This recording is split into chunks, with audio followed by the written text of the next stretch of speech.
Welcome back दोस्तों, स्वागत है आपका फिर इग्नू वाला पर। और BHIC 132 की अब रेगुलर कॉन्सेप्ट क्लास चलेंगी। आज सुबह से अभी तक कोई क्लास नहीं हुई है चैनल पे, केवल इसलिए क्योंकि स्टूडियो में थोड़ा सा काम चल रहा था, टेक्निकल इशू हो गया था। लेकिन अब आपकी क्लासेस रेगुलर रहेगी। थोड़ी सी इन्फॉर्मेशन मेरे को आपको देनी थी जो कि आपके ही काम की इन्फॉर्मेशन है। सबसे पहले उससे शुरू करते हैं, फिर अपनी कॉन्सेप्ट क्लास पाएंगे, है ना। और कॉन्सेप्ट क्लास तो मैं रेगुलर आपकी लेता ही हूँ, साथ साथ दो एग्जाम कोड को लेकर मुझे थोड़ी सी इन्फॉर्मेशन देनी थी। एक तो जो आपका सब्जेक्ट है आपका BHIC 132 जो है आपका हिस्ट्री का, और ये जो है BEVAE 181, ये दो एग्जाम कोड ऐसे हैं जो सबके पास लगभग हमारे चैनल पर अवेलेबल हैं। तो इसकी तो रेगुलर क्लास आपकी रहेगी ही, इसकी रेगुलर कॉन्सेप्ट क्लास आप रहेगी। पूरा सिलेबस मैं आपको करा के दूंगा। मेरे को पता है जो आपका एग्जाम है वो कब है, 27 जून को है वो आपका एग्जाम, और इवनिंग शिफ्ट में है। अगर मैं सही कह रहा हूँ ये बात तो आप मुझे कमेंट बॉक्स में बताएं, बिल्कुल सही कह रहे हैं सर आप। तो मैंने इसके लिए क्या है, कॉन्सेप्ट क्लास की पूरी सीरीज पहले ही बना रखी है, 10 क्लास उसमें हो चुकी हैं, और भी बहुत सारी क्लासेस में दूंगा। जब तक आपका एग्जाम नहीं होता तब तक रेगुलर क्लासेस में रहेंगी। साथ साथ इसकी PDF भी आप क्या कर सकते हैं, परचेज कर सकते हैं। इसका जो कॉन्टैक्ट व्हाट्सएप नंबर है टीम का, वो भी आपको किस में मिल जाएगा, आपको मिल जाएगा हमारे डिस्क्रिप्शन बॉक्स में। लेकिन इससे जो फ्री PDF है वो मैं डालता रहता हूँ, जैसे ये वाली PDF भी मैं आपको दे दूंगा हमारे टेलीग्राम चैनल पे। अभी तक अगर आपने हमारा टेलीग्राम चैनल ज्वाइन नहीं किया तो आप ज्वाइन कर सकते हैं। दो तरीके हैं, एक तो है आपका डिस्क्रिप्शन बॉक्स में लिंक है। दूसरा तरीका है आपका क्या, अबाउट सेक्शन, चैनल का जो अबाउट सेक्शन होता है जहाँ पे टोटल व्यूज वगैरह दिखाई देते हैं चैनल के, वहां पर आपको हमारा टेलीग्राम चैनल मिल जाएगा। ये तो हो गई BHIC 132 की बात। इसके अलावा एक सब्जेक्ट कोड BEVAE जो है एनवायरमेंटल स्टडीज का जो सब्जेक्ट है आपका EVS का, इसमें सारे MCQ क्वेश्चंस आते हैं दोस्तों। क्या आते हैं इसमें, MCQ क्वेश्चंस आते हैं। इसकी क्लासेस भी चैनल पे मैं लूंगा क्योंकि इसकी बहुत ज्यादा क्या आ रही है, मतलब एक तरीके से कह सकते हैं इसकी रिक्वेस्ट आ रही है कि सर इसकी क्लासेस लीजिए। तो इसकी कॉन्सेप्ट क्लास में आपकी लूंगा, लेकिन कॉन्सेप्ट क्लास में केवल मैं इसके ज्यादा से ज्यादा आपको MCQ सोल्व कराऊंगा, क्योंकि इस पेपर में केवल 50 MCQ क्वेश्चंस आते हैं। साथ साथ मैं आपके लिए इसकी एक PDF भी तैयार करा रहा हूँ, एक PDF भी तैयार करा रहा हूँ। ऐसा मान के चलिए आप दो PDF होंगी, उनमें से एक तो होगी आपकी पेड PDF में आपको क्या मिलेगा, 200 क्वेश्चंस मिलेंगे, 200 MCQ मिलेंगे जो कि प्रीवियस ईयर में पूछे गए हैं सॉल्व, है ना। और एक फ्री PDF आपको मैं टेलीग्राम चैनल पर दूंगा, जिसमें मैं आपको लगभग ज्यादा नहीं 50 प्लस वन लाइनर क्वेश्चन दूंगा, 50 प्लस वन लाइनर क्वेश्चन, जो कि आपको क्या करेंगे, एग्जाम में हेल्प करेंगे। देखिए मैंने हमेशा कोशिश की है सुबह से लेकर शाम तक आपके लिए मेहनत करने की, और उसी तरीके से क्या है, ये मेहनत का कुछ शेड्यूल मैंने आपको दिखाया। इसके कॉन्सेप्ट क्लास में अभी थोड़ी देर में लाइव फिर लूंगा, उसमें मैं आपको बाकी बातें बता दूंगा कि एनवायरमेंटल स्टडीज का किस तरीके से पैटर्न होता है, कौन कौन से इसके पेपर्स हैं, उस सब हम डिस्कस करेंगे। फिलहाल हम शुरू करते हैं अपनी हिस्ट्री की क्लास। BHIC 132 हिस्ट्री के मोस्ट इंपोर्टेंट क्वेश्चंस की सीरीज है, और मेरे द्वारा कॉन्सेप्ट क्लास ली जाती है। तो चलिए इस क्लास को करते हैं दोस्तों शुरू। डन। देखिए मैंने बहुत सारे चैप्टर्स इसके करा दिए हैं। कुछ दोस्त, कुछ मेरे भाई, कुछ फ्रेंड्स ऐसे हैं जो ये कहते हैं सर ये वाला चैप्टर छोड़ दिया, वो वाला चैप्टर छोड़ दिया। मैं यहाँ पर आपको चैप्टर वाइज नहीं पढ़ा रहा हूँ, मैं यहाँ आपको सिलेबस वाइज नहीं पढ़ा रहा हूँ, मैं आपको पढ़ा रहा हूँ मोस्ट इंपोर्टेंट क्वेश्चंस के अकॉर्डिंग। ऐसे क्वेश्चन जो प्रीवियस ईयर में आ चुके हैं, जिन पर क्वेश्चन आ चुके हैं, केवल वही कॉन्सेप्ट यहाँ आपको कराए जा रहे हैं, सारा नहीं पढ़ाया जा रहा। तो उम्मीद है मेरी आवाज आपको साफ साफ सुनाई दे रही होगी, और ये क्लास आपको एकदम साफ साफ दिखाई दे रही होगी दोस्तों। इसमें कोई आपकी दो राय नहीं होंगी। अगर आपको साफ साफ दिखाई दे रही है क्लास तो आप मुझे कमेंट बॉक्स में बता सकते हैं। इतनी बात क्लियर हुई। तो आज हम बात करेंगे ऐसे क्वेश्चन की जो कि एग्जाम में बार बार आपसे पूछा जाता है। क्वेश्चन क्या होता है, नॉर्मली आपको क्वेश्चन दिखाई दे गया होगा। क्वेश्चन ये होता है कि गुप्तोत्तर काल में, या हमेशा ऐसे भी लिख सकते हैं, हमेशा ऐसे भी लिख सकते हैं, गुप्तोत्तर काल, गुप्तोत्तर काल क्या कहते हैं, गुप्तोत्तर काल, ठीक है।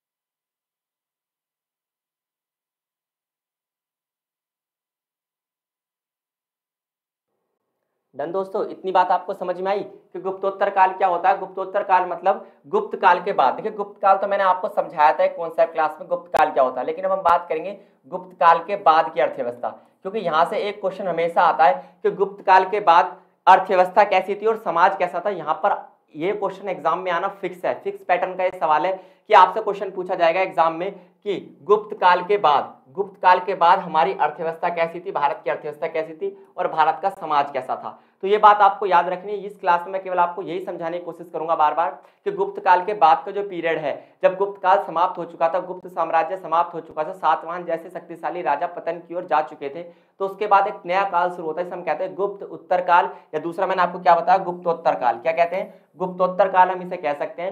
तो गुप्तोत्तर काल में क्या होता है कि गुप्त साम्राज्य समाप्त हो जाता है, एक नया काल शुरू होता है और अर्थव्यवस्था में और समाज में कई प्रकार के परिवर्तन आते हैं। तो एक क्वेश्चन तो अर्थव्यवस्था पे बनता है दोस्तों, एक क्वेश्चन तो आप इस पे बना लेना।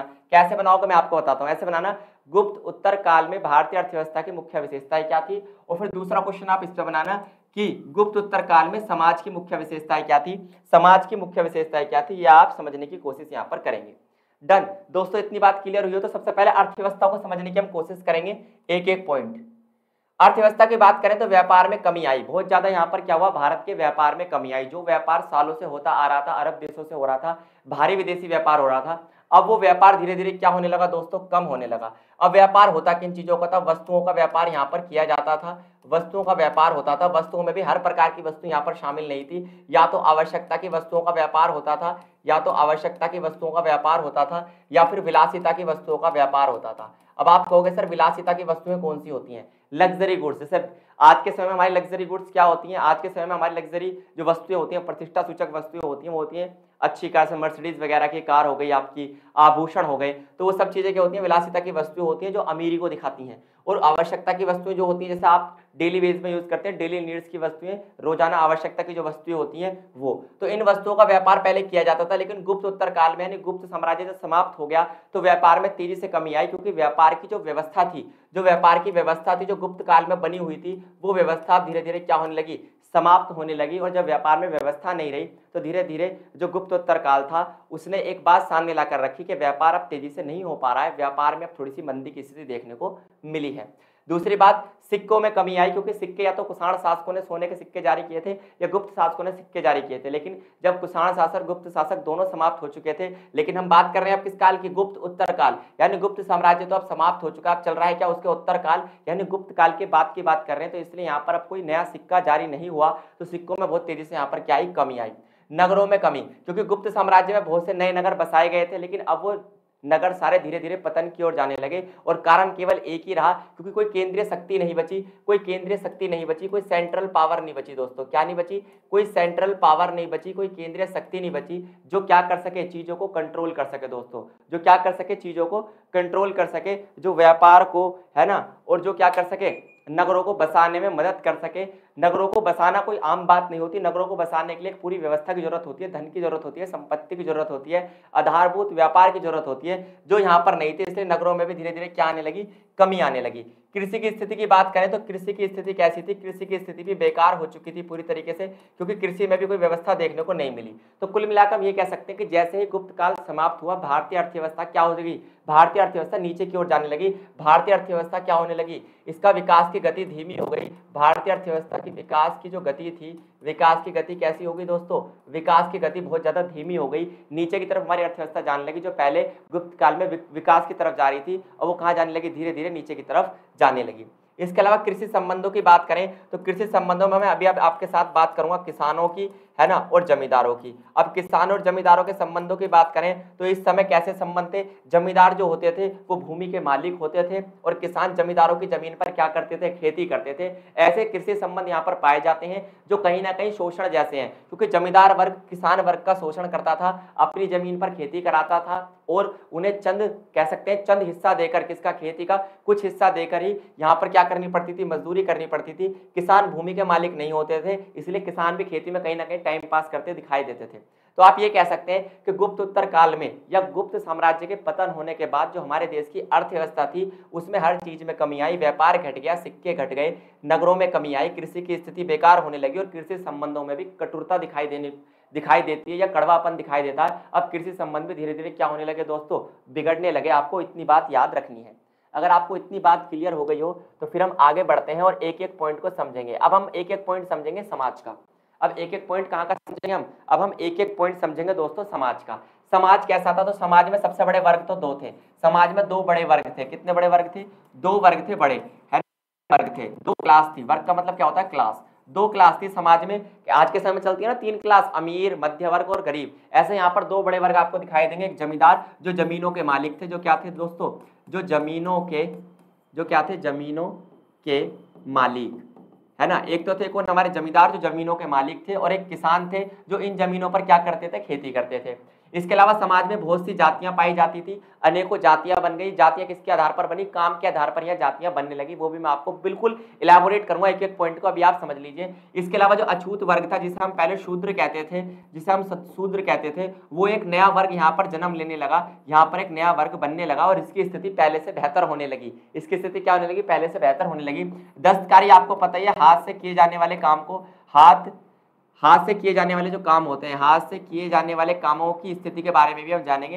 हाथ से किए जाने वाले जो काम होते हैं उसकी स्थिति भी कई हद तक सुधरी। इसके अलावा शूद्रों का सामाजिक स्तर बढ़ने लगा। मैंने अभी बताया ना, जो समाज के सबसे नीचे वर्ग थे, आपको पता है टोटल 4 वर्ग थे, ब्राह्मण, क्षत्रिय, वैश्य, शूद्र, 4 वर्ण थे। उनमें सबसे नीचे कौन आते थे? शूद्र आते थे, जिनका काम था बाकी 3 वर्णों की सेवा करना। लेकिन अब धीरे धीरे जो शूद्र था ये भी ब्राह्मणों जैसी हरकतें करने लगा, इस लाइक ब्राह्मण जैसा इसका स्तर धीरे धीरे बढ़ने लगा।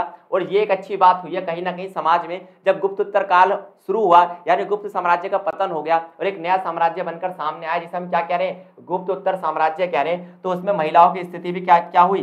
थोड़ी सी अलग हो गई। और सबसे बड़ा फायदा किसको मिला? सबसे बड़ा फायदा शूद्रों को मिला। किसको मिला? शूद्रों को मिला। ये बात आपको दोस्तों याद रखनी है। तो उम्मीद है दोनों क्वेश्चन आपको समझ में आए। अगर आपसे क्वेश्चन पूछा जाए गुप्तोत्तर काल में अर्थव्यवस्था कैसी थी, तो आप ये 5 पॉइंट बनाएंगे। अगर आपसे पूछा जाए गुप्तोत्तर काल में समाज कैसा था, तो आप ये 6 पॉइंट बनाएंगे। चलिए अब एक एक पॉइंट को इलैबोरेट करते हैं। क्लास यहाँ खत्म नहीं हुई है, अभी तो इन एक एक पॉइंट को हम इलैबोरेट करेंगे ताकि आपके दिमाग में चीजें बैठ जाए। क्योंकि कुछ लोग मुझसे ये भी पूछ रहे थे, सर इनके अंदर हमें समझ में नहीं आ रहा कैसे लिखना है, हर पॉइंट के अंदर कैसे कैसे हम हेडिंग बना सकते हैं, कैसे लिख सकते हैं। तो उनके लिए पीपीटी तैयार की गई है, पीडीएफ तैयार की गई है। ये पीडीएफ आपको टेलीग्राम चैनल पे मिल जाएगी। आपको कुछ भी अभी नोट नहीं करना, जब क्लास खत्म हो जाएगी उसके बाद आप इस पीडीएफ को डाउनलोड करना, हैंड रिटन अपने नोट्स बना लेना। फिलहाल बिल्कुल तसल्ली से 1 बार 2 बार इस क्लास को आप देखिए। डन। चलिए आगे बढ़ते हैं, चीजों को समझने की कोशिश करते हैं। तो पहला क्वेश्चन आपका बनता है गुप्तोत्तर काल में अर्थव्यवस्था कैसी थी। पहला क्वेश्चन क्या बनता है दोस्तों आपका कि गुप्तोत्तर काल में अर्थव्यवस्था, बस आपको इसका आगे एक वर्ड लगाना है, कैसी थी। इस पर आपको टिप्पणी करनी है, कैसी थी। डन दोस्तों। तो एक क्वेश्चन आपका बन गया। तो आप सबसे पहले बताएंगे व्यापार में बहुत तेजी से क्या हुई? कमी हुई। व्यापार में बहुत तेजी से कमी हुई। आवश्यकता वाली वस्तुओं और विलासिता की वस्तुओं का व्यापार चलता रहा। लेकिन मैंने आपको बताया ना, 2 वस्तुओं का व्यापार रेगुलर चलता रहा, हालांकि व्यापार घट गया। लेकिन एक तो आवश्यकता वाली वस्तु और एक विलासिता वाली वस्तु। मैंने आपको बताया था विलासिता वाली वस्तु कैसे होती है, जैसे आपके आभूषण हो गए, जैसे आपका आभूषण हो गया, इसके अलावा आपका सोना यानी धातु हो गया, इसके अलावा आपकी चांदी हो गई, है ना, यही माने जाते थे उस समय विलासिता की वस्तु। तो इनका व्यापार तो रेगुलर चलता रहा। और देखिए आवश्यकता वाली वस्तुओं का व्यापार को घटाया नहीं जा सकता, क्योंकि इंसान भूखा तो नहीं मरेगा। व्यापार भले ही पहले की तुलना में कम हुआ था, लेकिन आवश्यकता वाली वस्तु और विलासिता की वस्तु ये दोनों ही टॉप पर उस समय चल रही थी। तो इनका व्यापार जो था दोस्तों वो चलता रहा। इतनी बात आपको याद रहेगी। इसके अलावा सिक्कों में भारी कमी आई, क्योंकि या तो कुषाण शासकों ने सिक्के जारी किए थे या गुप्त शासकों ने सिक्के जारी किए थे। कैसे सिक्के? सोने के सिक्के जारी किए थे। इसके बाद इन्होंने क्या कर दिए? ये सिक्के जारी करना क्या कर दिए दोस्तों? बंद कर दिए। क्या कर दिए? बंद कर दिए। क्योंकि भाई देखो गुप्त काल समाप्त हो चुका है, कुषाण शासक पतन की ओर जा रहे हैं। तो इन दोनों ही शासकों ने क्या किया? सोने के सिक्के जो ये जारी करते थे वो बंद कर दिए। और जैसे इन्होंने सोने के सिक्के जारी करना बंद किए, भारतीय अर्थव्यवस्था में क्या हुआ? सिक्कों की कमी हो गई। और यही कारण है, क्योंकि देखो व्यापार किससे होता है, अगर आप मुद्दा समझें तो व्यापार का मतलब क्या होता है दोस्तों, आप बताओ। व्यापार का मतलब आप कहोगे सर विनिमय होना, है ना, विनिमय। अब आप कहोगे विनिमय क्या होता है सर? भाई 2 शब्द होते हैं इसमें, लेन देन। कौन से शब्द होते हैं? लेन देन। अब भाई लेन देन तो पैसे से ही होगा, लेन देन पैसे से होगा। अब पैसा यानी कि सिक्का, और जब सिक्के कम है, जब सिक्के कम है तो व्यापार भी ऑटोमेटिकली क्या हो जाएगा दोस्तों? कम। क्योंकि सिक्के कम तो पैसा कम, पैसा कम तो लेन देन कम, लेन देन कम तो विनिमय कम, विनिमय कम तो व्यापार कम। तो ये दोनों पॉइंट एक दूसरे से कनेक्टेड है कि व्यापार भी कम था और सिक्के भी कम थे। और नगरों में तो कमी अपने आप ही आएगी, क्योंकि नगर, कोई भी नगर 3 कारणों से बसता है, या तो व्यापार के कारण, या तो व्यापार के कारण वो बसता है। भाई सीधी सी बात है, व्यापार भी यहाँ पर क्या था? कम। दूसरा, या तो कोई राजा बसाता है। अब यहाँ पर राजा भी नहीं था, क्योंकि गुप्त काल समाप्त हो चुका है, कोई बड़ा केंद्र नियोजित शक्ति भी यहाँ पर नहीं थी। या फिर तीसरा कारण क्या होता है? तीसरा कारण होता है आपका, जो आप सबसे ज्यादा कहते हैं, कोई व्यवस्था हो, कोई व्यवस्था हो। जैसे सिंधु नदी के किनारे नगर क्यों बसे? क्योंकि नदी से पानी मिलकर खेती हो जाती थी। लेकिन यहाँ पर तो वो व्यवस्था भी देखने को नहीं मिलती, इसलिए यहाँ पर नगरों में क्या आई? बहुत तेजी से कमी आई। जो नगर गुप्त काल में बसे थे और धीरे धीरे समाप्त होने लगे दोस्तों। तो उम्मीद है बात आपको समझ में आ गई होगी और चीजें आपको क्लियर होती होंगी जब मैं आपको समझाता हूँ। चलिए आज मैं एक आपसे सवाल पूछता हूँ, आपको मेरे को कमेंट बॉक्स में बताना है कि जैसे मैं आपको ये पीडीएफ बना बना के आपको लेकर आता हूँ और छोटे छोटे नॉर्मल आपके लिए पॉइंट बनाता हूँ, तो क्या आपके लिए वास्तव में हेल्पफुल होते हैं? अगर आपके लिए वास्तव में हेल्पफुल होते हैं तो आज मुझे आप कमेंट बॉक्स में बताएं। आज पहली बार मैं आपकी कमेंट पढ़ूंगा। डन, बैठ के मैं आपके कमेंट पढ़ूंगा एक बार कि आप क्या कमेंट करते हैं। डन। इसके अलावा गुप्त काल में अर्थव्यवस्था का एक पॉइंट है, वही क्वेश्चन चल रहा है, अलग क्वेश्चन नहीं है। उसी क्वेश्चन में एक पॉइंट था ना, कृषि की स्थिति, तो आप बताएंगे कृषि की स्थिति कैसी थी। देखो दोस्तों, कृषि को संरक्षण था, ये शायद मेरे को गलत लग रहा है शब्द, इसकी स्पेलिंग चेक कर लेना। कृषि की स्थिति की बात करें तो कृषि को संरक्षण था। किसका संरक्षण था? याद रखिए, राज्य का संरक्षण था उस समय। किसका? राज्य का संरक्षण था। कृषि को राज्य का संरक्षण था, यानी किसानों का संरक्षण से प्राप्त था। और कृषि की स्थिति कहीं ना कहीं थोड़ी सी बेहतर थी। सिंचाई सुविधाओं में पहले से क्या हुआ? सुधार हुआ। पहले से क्या हुआ? सुधार हुआ। लेकिन किसानों का दायित्व बदल गया। अब दायित्व शब्द का मतलब क्या होता है पता है आपको? दायित्व का मतलब होता है जिम्मेदारी। दायित्व का मतलब क्या होता है दोस्तों? जिम्मेदारी होता है। तो किसानों की जिम्मेदारी कैसे बदल गई? किसान अब दान प्राप्त करता सभी प्रकार के कर लेते थे। किसानों में कुछ लोग होते थे दान प्राप्त करता। कौन होते थे? दान प्राप्त करता। अभी जो दान प्राप्त करता होते थे ये सभी प्रकार के टैक्स वसूलते थे। जितने भी टैक्स होते हैं उन सभी को ये वसूलते थे। किससे? ये टैक्स किससे वसूले जाते थे? किसानों से। डन। और किसान ही लेते थे, किसानों से ही लेते थे, क्योंकि किसानों में से कुछ लोग नियुक्त किए गए थे दान प्राप्त करता, और वो क्या करते थे? बाकी किसानों से टैक्स लेकर जमींदार को देते थे। इस प्रकार की सामंती व्यवस्था कहीं कहीं देखने को मिलती है, लेकिन पूरी तरीके से नहीं। सामंती व्यवस्था कहीं कहीं देखने के लिए मिलती है। अगर कोई आपसे पूछ ले सामंती व्यवस्था होती क्या है, तो आप कहेंगे सबसे ऊपर इस व्यवस्था में राजा होता है, जो किससे टैक्स वसूलता है? जो जमींदार से टैक्स वसूलता है। और जमींदार किससे टैक्स वसूलते हैं? किसानों से। तो ऐसी व्यवस्था कहीं कहीं देखने को मिलती है। देखिए बुक में लिखा हुआ है कि कहीं कहीं देखने को मिलती है, लेकिन पूरा पक्का ये बात हमें नहीं पता कि वास्तव में उस समय सामंती व्यवस्था होती थी या नहीं होती थी दोस्तों। डन। तो अर्थव्यवस्था का ये पॉइंट भी आपको क्लियर हुआ, कृषि की स्थिति। अब आ जाते हैं गुप्त उत्तर काल में समाज। ये समाज कब का है? यह है गुप्त उत्तर काल में। तो गुप्त उत्तर काल में समाज की स्थिति, ऐसे आप इसका पॉइंट बनाएंगे। किसकी स्थिति? समाज की स्थिति। समाज की क्या दोस्तों? स्थिति कैसी थी, इस पर आप पॉइंट बनाएंगे। अब एक एक पॉइंट को समझने की हम कोशिश करेंगे। देखिए पहला पॉइंट आप क्या बनाएंगे? पहला पॉइंट आप ये बनाएंगे कि जमींदार और किसान बनाया था। जमींदार के कई वर्ग थे, ऐसी बात नहीं है कि जमींदार केवल जमींदार एक प्रकार के जमींदार थे। जमींदार के अंदर भी कई प्रकार के जमींदार थे। कुछ बड़े जमींदार तो कुछ मझले लेवल के जमींदार और कुछ छोटे जमींदार। बड़े जमींदारों के पास कई गांव भी हो सकते थे। बड़े जमींदार कई गांवों के मालिक होते थे, और कई बार उनके पास इतने बड़े बड़े जमीन के टुकड़े होते थे कि कई हजार कई लाख किसानों को अपने पास वो काम पर रख सकते थे। तो कई वर्ग यहाँ पर बने, किनके? हमारे जमींदार के कई वर्ग यहाँ पर आपको बनते हुए दिखाई देंगे। साथ साथ सामंत आदि बन जाता था, है ना? सामंत आदि बन जाता था। आप इसे कर लेना, बन जाता था। ये मैं प्रिंट कर दिया है। सामंत आदि बन जाता था, भूमि के मालिक होते थे। भाई किसान जो होते थे वो किसके मालिक होते थे? भूमि के मालिक होते थे। और मैंने अभी आपको बताया किसान कभी कभी क्या बन जाता था? सामंत बन जाता था। और सामंत किसके लिए काम करता है? हमेशा राजा के लिए काम करता है। अगर आपसे पूछे सामंत कौन होता है, तो आप कहोगे कि ऐसा जमींदार जो राजा के लिए काम करता है उसे कहते थे सामंत। इसका काम क्या होता था सामंत का? किसानों से टैक्स लेना और आगे राजा तक पहुंचाना। तो सामंत ये बन जाता था कौन? हमारा जमींदार।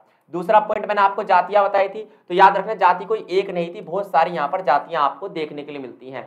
लेकिन जातियां जो थी वो वर्णों में बटी हुई थी। जातियां किसमें बटी हुई थी दोस्तों? वर्णों में बटी हुई थी। और कितने वर्ण थे आपके? 4 वर्ण थे। कितने वर्ण थे दोस्तों? आपके टोटल 4 वर्ण थे, जिन्हें मैं आपको यहाँ बनाकर भी दिखाऊंगा।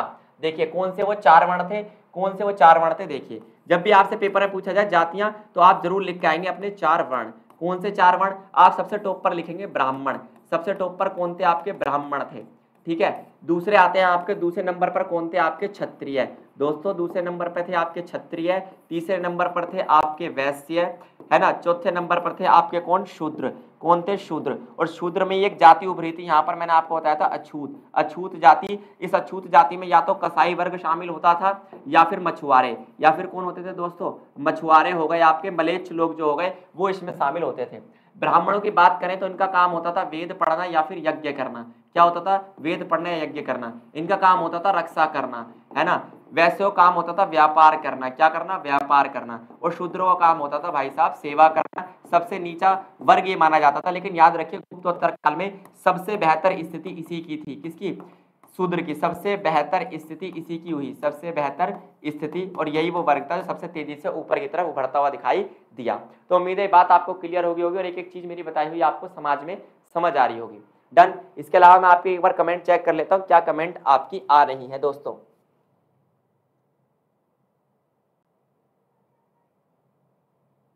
इतनी बात अगर आपको क्लियर हो गई हो दोस्तों, तो हम आगे बढ़ते हैं समाज के बारे में जानने। गुप्तोत्तर काल में समाज, याद रखिए एक भी चैप्टर अछूता नहीं रहेगा, सारे मोस्ट इंपोर्टेंट मैं क्वेश्चन कराता रहूंगा और एक एक चैप्टर में आपको कराऊंगा।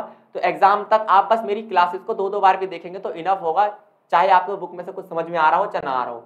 अभी मैंने बताया था कि एक नया वर्ग उभरा था समाज में, एक नया वर्ग उभरा जिसका नाम क्या रखा, अछूत। अछूत यानी अनटचेबल, है ना। अनटचेबल वो लोग होते हैं जिनको छूना भी पाप माना जाता है। शूद्रों में से ये वर्ग उभरा था और इस वर्ग को अपवित्र माना जाता था। इस वर्ग को क्या माना जाता था, अपवित्र माना जाता था। और इस वर्ग में एक वर्ग उभरा था, इसे हम चांडाल कहते हैं। क्या कहते हैं, चांडाल कहते हैं। जो आपको पता है लोगों की जो अर्थियां होती हैं, है ना, उस अर्थी को आग देने का काम जो करते हैं या फिर जो लाश को संभालते हैं, ऐसे लोगों को चांडाल कहते हैं और इनको अछूत माना जाता था। देखिए ये कोई भी, मैं किसी को टोंट नहीं मार रहा हूं, ये बुक का सिलेबस में पढ़ा रहा हूं। अगर किसी को बुरा लगता है तो ये मेरे वचन नहीं है, बुक के वचन है ना। तो मैं किसी भी जाति को ऊंचा या नीचा नहीं बता रहा हूं, जैसा बुक जैसा सिलेबस कहता हूं उसके अकॉर्डिंग बताता हूं। तो मैं आपकी भावनाओं को ठेस नहीं पहुंचा रहा। इसके अलावा इनकी संख्या बढ़ने लगी थी। किनकी संख्या, इनकी संख्या बढ़ने लगी थी। मैंने आपको बताया था अछूत या शूद्र वर्ग जो था इसकी स्थिति अच्छी होने लगी और इनकी संख्या धीरे धीरे बढ़ने लगी थी। अब सबसे इंपॉर्टेंट क्वेश्चन आता है ये आता है कि जो गुप्तोत्तर काल था उसमें जो समाज था, उस समाज में महिलाओं की स्थिति कैसी थी। भाई साहब महिलाओं की स्थिति कैसी थी, कैसे उनकी स्थिति में सुधार आया, इस पॉइंट को ध्यान से समझिए। पेपर में क्वेश्चन आता है गुप्त उत्तर काल में समाज में महिलाओं की स्थिति कैसी थी, केवल ये बताएं। तो आप केवल इतना बताएंगे, आप केवल इन्हीं पॉइंट्स को क्या करेंगे, इलैबोरेट करेंगे, जैसे मैं आपको बताऊंगा। अगर आपसे डायरेक्ट पूछा जाए कि गुप्त उत्तर काल में समाज कैसा था, तो आप सारे पॉइंट बनाएंगे, जातियां, छूत, शूद्र वर्ग, महिलाएं, और इसके अलावा और भी बताया जमींदार और किसान, वो सारे पॉइंट आप बनाएंगे क्योंकि सब समाज का हिस्सा थे। अब इस क्वेश्चन को समझने की कोशिश करते हैं कि महिलाओं की स्थिति का क्या हुआ, धीरे धीरे भाई पतन होने लगा। क्योंकि जो गुप्त काल में महिलाओं की स्थिति बेहतर हुई थी, अब वो गुप्त काल तो क्या हो गया था दोस्तों, अब वो गुप्त काल तो हो गया था समाप्त। इसलिए महिलाओं की स्थिति धीरे धीरे क्या होने लगी, अब महिलाओं की स्थिति धीरे धीरे होने लगी बेकार, है ना। बेकार इन द सेंस पतन, पतन मतलब होता है विनाश होना। महिलाओं की स्थिति जो बेहतर हुई थी कभी गुप्त काल में, वो अब धीरे धीरे क्या होने लगी, बेकार होने लगी। जैसे गुप्त काल में आपने एक रानी का नाम सुना होगा, प्रभावती गुप्त, सुना है ना, प्रभावती गुप्त। तो प्रभावती गुप्त एकमात्र ऐसी रानी मानी जाती है जिसे भूदान करने का अधिकार था। और याद रखिए जो भूमि ब्राह्मणों को दी जाती थी उस भूमि को क्या कहते थे, अग्रहार कहते थे। जो भूमि दान की जाती थी, जो भूमि दान की जाती थी और किसको की जाती थी, ब्राह्मणों को। किसको की जाती थी, ब्राह्मणों को। एक बात और याद रखना कि प्रभावती गुप्त एकमात्र ऐसी रानी थी, प्रभावती गुप्त, जिसने क्या किया था दोस्तों, जिसने भूमि दान किया था। और देखो किस साम्राज्य से थी, गुप्त साम्राज्य से थी। तो महिलाओं की स्थिति गुप्त साम्राज्य में तो बेहतर थी, लेकिन जैसे ही गुप्त साम्राज्य समाप्त होता है तो महिलाओं की स्थिति बेकार होने लग गई। महिलाओं की शिक्षा को मना कर दिया गया, महिलाओं की जो शिक्षा थी उसे मना कर दिया गया। यानी अब महिलाओं को पढ़ने का अधिकार नहीं था दोस्तों, अब महिलाओं को पढ़ने का अधिकार नहीं था। जो औपचारिक शिक्षा होती है ना, जो गुरुकुल में या फिर स्कूल में ली जाती है, वो औपचारिक शिक्षा महिला नहीं ले सकती थी। उन्हें केवल वही शिक्षा दी जाती थी जो घर में दी जाती है नॉर्मली रहन सहन के लिए, चार दीवारियों वाली शिक्षा होती है ना, झाड़ू पोछा बर्तन वाली, वही वाली शिक्षा यहाँ पर दी जाती थी। इसके अलावा महिलाओं को संपत्ति मन गया, इसमें थोड़ा मिसप्रिंट है बच्चे, इसमें लिख लेना, महिलाओं को संपत्ति रखने का अधिकार नहीं था, रखने का अधिकार नहीं था। या फिर आप ऐसा कह सकते हैं, या इस पॉइंट को ऐसे आप बना लीजिए कि महिलाओं को संपत्ति माना गया, संपत्ति माना गया, यानी महिलाओं को यहाँ पर एज अ प्रॉपर्टी देखा गया दोस्तों।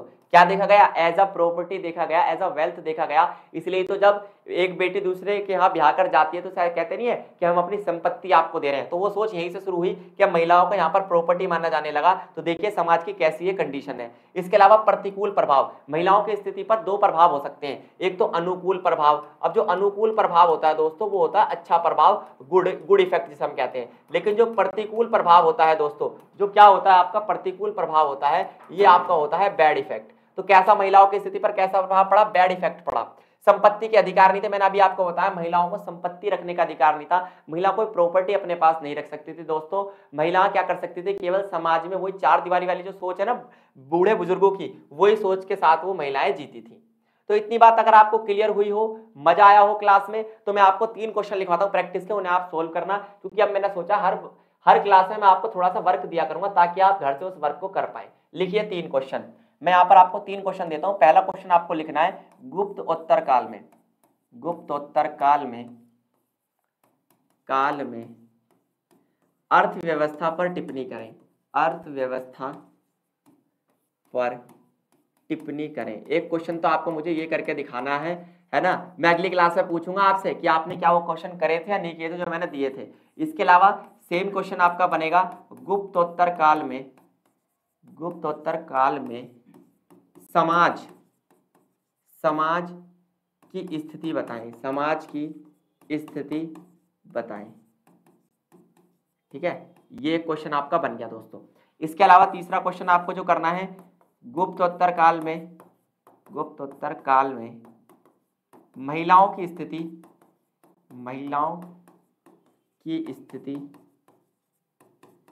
कैसी थी, महिलाओं की स्थिति कैसी थी।